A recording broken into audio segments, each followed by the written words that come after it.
Patil TTD ಅಧ್ಯಕ್ಷರಾದ B R Naidu ಅವರನ್ನು ಭೇಟಿಯಾಗಿ ಚರ್ಚಿಸಿದ್ದಾರೆ.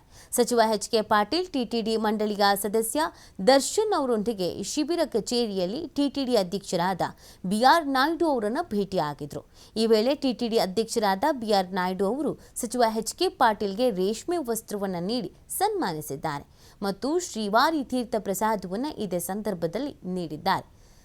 ಶ್ರೀವಾರಿ ತೀರ್ಥ ಪ್ರಸಾದವನ್ನು ನೀಡಿ ಗೌರವ ಸಲ್ಲಿಕೆಯನ್ನು ಮಾಡಲಾಗಿದೆ. ಕಾನೂನು ಸಚಿವರಾದಂಥ ಎಚ್.ಕೆ. ಪಾಟೀಲ್ ಅವರು ಟಿಟಿಡಿ ಅಧ್ಯಕ್ಷರಾಗಿರುವಂಥ ಬಿಆರ್ ನಾಯ್ಡು ಅವರನ್ನು ಭೇಟಿಯಾಗಿ ಇದೇ ಸಂದರ್ಭದಲ್ಲಿ ಚರ್ಚಿಸಿದ್ದಾರೆ. ಸಚಿವ ಎಚ್.ಕೆ. ಪಾಟೀಲ್ ಟಿಟಿಡಿ ಮಂಡಳಿಯ ಸದಸ್ಯ ದರ್ಶನ್ ಅವರೊಂದಿಗೆ ಶಿಬಿರ ಕಚೇರಿಯಲ್ಲಿ ಅಧ್ಯಕ್ಷರಾದಂಥ ಟಿಟಿಡಿ ಅಧ್ಯಕ್ಷರು ಬಿಆರ್ ನಾಯ್ಡು ಅವರನ್ನು ಭೇಟಿಯಾಗಿದ್ದಾರೆ. ಈ ವೇಳೆ ಟಿಟಿಡಿ ಅಧ್ಯಕ್ಷರಾದಂಥ ಬಿಆರ್ ನಾಯ್ಡು ಅವರು ಸಚಿವ ಎಚ್.ಕೆ. ಪಾಟೀಲ್ ಅವರಿಗೆ ರೇಷ್ಮೆ ವಸ್ತ್ರವನ್ನು ನೀಡಿ ಸನ್ಮಾನಿಸಿದ್ದಾರೆ ಮತ್ತು ಶ್ರೀವಾರಿ ತೀರ್ಥ ಪ್ರಸಾದವನ್ನು ಕೂಡ ಇದೇ ಸಂದರ್ಭದಲ್ಲಿ ನೀಡಿದ್ದಾರೆ.